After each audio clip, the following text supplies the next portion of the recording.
श्री धन्ना भगत जी एक किसान थे। वे जानते थे कि खेतों में मेहनत करने वाला व्यक्ति ही देश का आधार होता है। हमने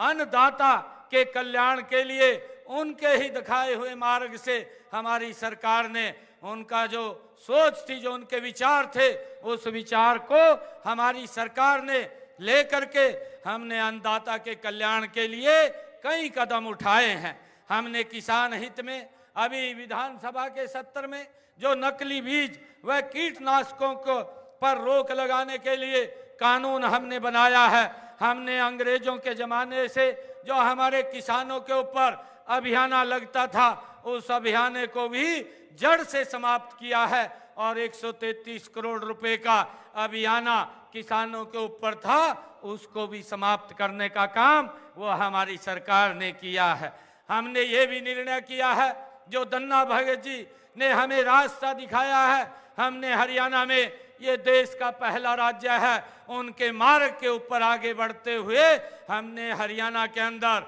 अपने किसानों की 24 फसलों को एमएसपी पर खरीदने का निर्णय भी हमारी सरकार ने लिया है। हमने किसानों को सीधा लाभ पहुंचाने के लिए ई खरीद पोर्टल के माध्यम से 10 फसलों के जो हमने पीछे खरीदी थी, उनके 12 लाख किसानों के खाते में एमएसपी के तौर पर सीधी खरीद का पैसा उनके खाते में 1,29,000 करोड़ रुपया सीधा खातों में पहुंचाने का काम किया है। हम सब देखते हैं कि धन्ना भगत जी महाराज, जिन्होंने एक समाज के अंदर समरसता और समाज को एक दिशा देने का काम किया, हम उनकी शिक्षाओं के ऊपर आगे बढ़ रहे हैं। हमने किसानों को अपनी फसल बेचने के लिए ई खरीद एप्लीकेशन द्वारा घर बैठे ही ई गेट बनवाने की सुविधा भी हमने जारी की है। उनकी फसल खरीद का भुगतान भी हमने 48 घंटे में सुनिश्चित किया है कि जब एग्जिस्टिंग गेट पास कट जाता है तो मात्र 48 घंटे के अंदर सीधा डायरेक्ट किसान के खाते में पैसा पहुंचाने का काम ये हमारी सरकार कर रही है। मुझे ये भी खुशी है जब हम ऐसे महान संत, ऐसे महान ऋषि की जयंती के अवसर के ऊपर एकत्र हुए हैं, जो उन्होंने हमें मार्ग दिखाया है, उस मार्ग के ऊपर आगे बढ़ते हुए हमने ये निर्णय किया था पिछले 10 वर्षों में हमारी सरकार ने कि अगर मेरे किसान की फसल का खराबा होता है तो उस खराबे का पैसा भी किसान के डायरेक्ट खाते के अंदर पहुंचाने का काम हमारी सरकार करती है। मुझे ये खुशी है बताते हुए, पिछले 10 वर्षों में 14,777 करोड़ रुपया किसान की फसल के खराबे का पैसा पहुंचाने का काम हमने किया है, ताकि किसानों को उनकी फसल के खराबे के बाद कोई दिक्कत समस्या ना आए। हमने ये भी निर्णय किया, पिछले दिनों जो खेतों में से हाई टेंशन तारें जो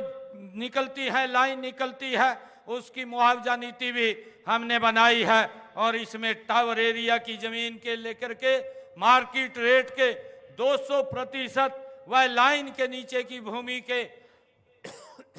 हमने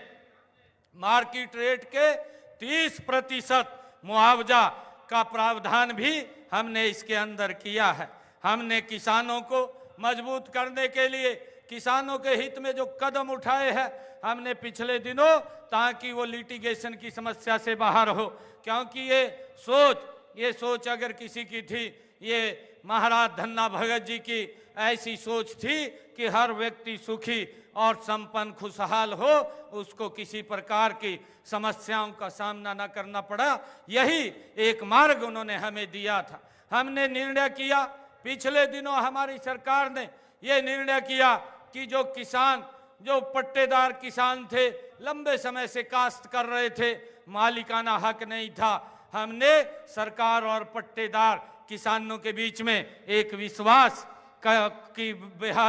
बहाल किया है और अपने भू मालिकों और काश्तकारों के बीच में जो जमीन के कब्जे, मुआवजे आदि को लेकर के विवाद होते थे, उन विवादों के लिए हमने कृषि पट्टा एक्ट लागू करके उनको मालिकाना हक देने का काम, उन विवादों को भी खत्म करने का काम ये हमने किया है। हमने पिछले जो 20 वर्षों से जो ऐसे पट्टेदार किसान थे जो काबिज थे और वो काश्त करते थे, उनको हमने